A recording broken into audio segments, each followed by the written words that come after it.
இறைவனுக்கு நன்றி.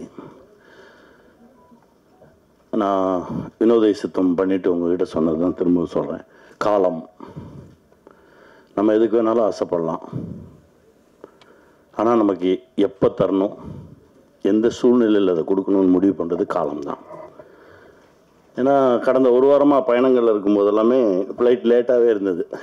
இன்றைக்கி மட்டும்தான் நான் வேணுனேன், ஒன்றும் இல்லை. ஏன்னா காலதாமதம் ஆயிடக்கூடாது, சரியாக போயிடணும், சரியான நேரத்துக்கு போய் நிற்கணும் அப்படின்றதுக்காக வேணுனேன். இன்றைக்கி கரெக்ட் டைமில் எடுத்துட்டாங்க.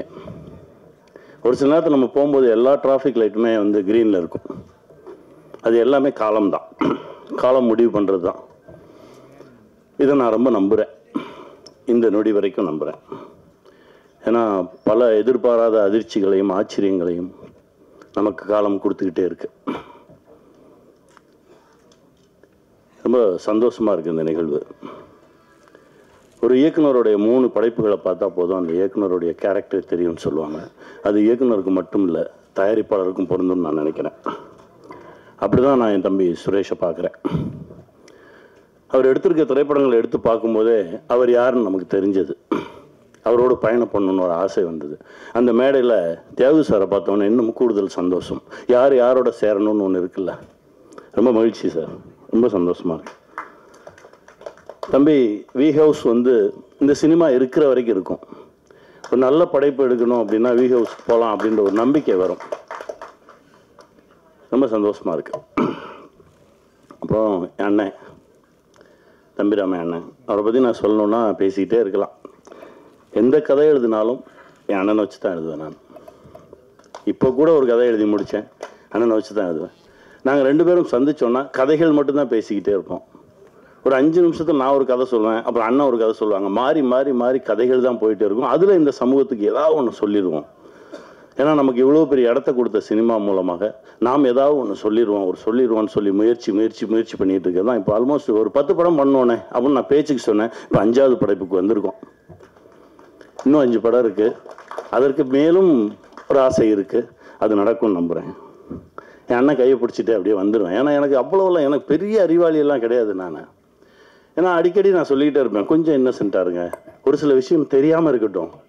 ஏன்னா நிறைய விஷயம் தெரியாமல் இருக்கிறவன் ஜெயிச்சிருவான். நீங்கள் கவனித்து பார்த்தீங்கன்னா தெரியும். எனக்கு எல்லாம் தெரியும்னு சொல்கிறவன் தான் மாட்டிட்டீங்க முட்டிச்சந்தில் நின்றுட்டுருப்பான். எனக்கு ஒன்றுமே தெரியாதுங்க, நான் அப்படியே போகிறேன். போகும்போது யாராவது வந்து என் கையை பிடிச்சி கூட்டிகிட்டு போயிடுவாங்க அப்படின்னு நான் நிறையா நம்புகிறவன். அப்படி தான் இந்த மொமெண்ட் வரைக்கும் என் வாழ்க்கையில் நடந்திருக்கு. அதை இன்னும் நான் நம்புகிறேன். அதுவும் என் அண்ணன் கையை பிடிச்சிட்டு நான் போகும்போது ரொம்ப தைரியமாக போவேன். இந்த உலகத்தில் நான் எந்த டாபிக் பேசினாலும் என் அண்ணங்கிட்ட பேசலாம். நீங்கள் அரசியலா பேசலாம், சினிமாவா பேசலாம், இலக்கியமாக பேசலாம், எது பேசினாலும் அண்ணன் அதுலேருந்து தனியாக மொத்தமாக. இப்போ நடிகராக இருக்காரா, அது அப்படியே தள்ளி வச்சுட்டு இலக்கியவாதி ஆவார், ஒரு அரசியல்வாதி ஆவார். எல்லாமே புள்ளி விவரத்தோடு இருக்கும். அப்படி ஒரு அண்ணன், ஒரு லைப்ரரி மாதிரி தான் என் அண்ணனை நான் பார்ப்பேன். என் தகப்பனாக பார்த்துருக்கேன், என் அண்ணனாக பார்த்துருக்கேன், ஒரு குருவாக பார்த்துருக்கேன்.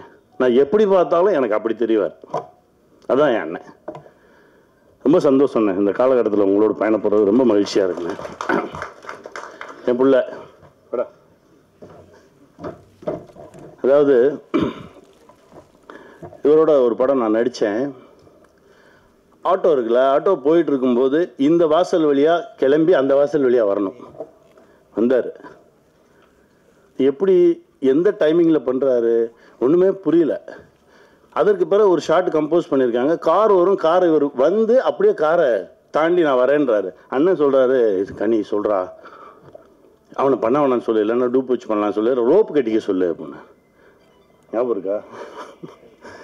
நான் கூப்பிட்டு இப்படியே எப்படி சொல்கிறது, நான் சொல்கிறேன், தம்பி வேணாமே, ரோப்பு கட்டிக்கலாமே.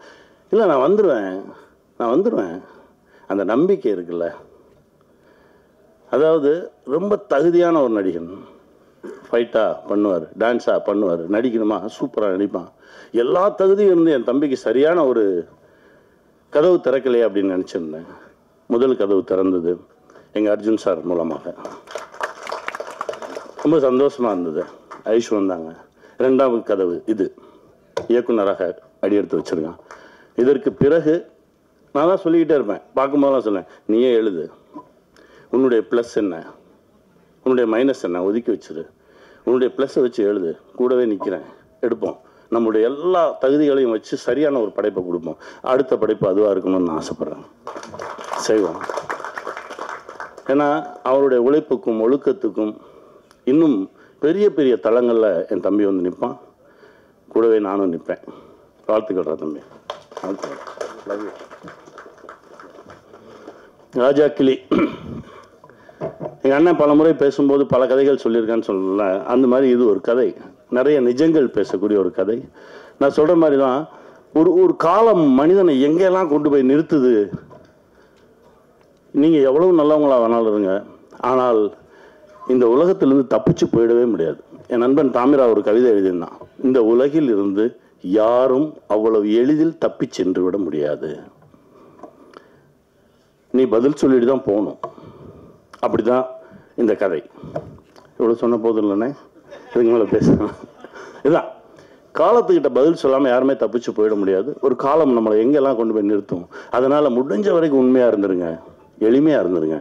காலம் நம்மளை கைப்பிடித்து தூக்கி செல்லும். வெல்வோம். வாழ்த்துக்கள்.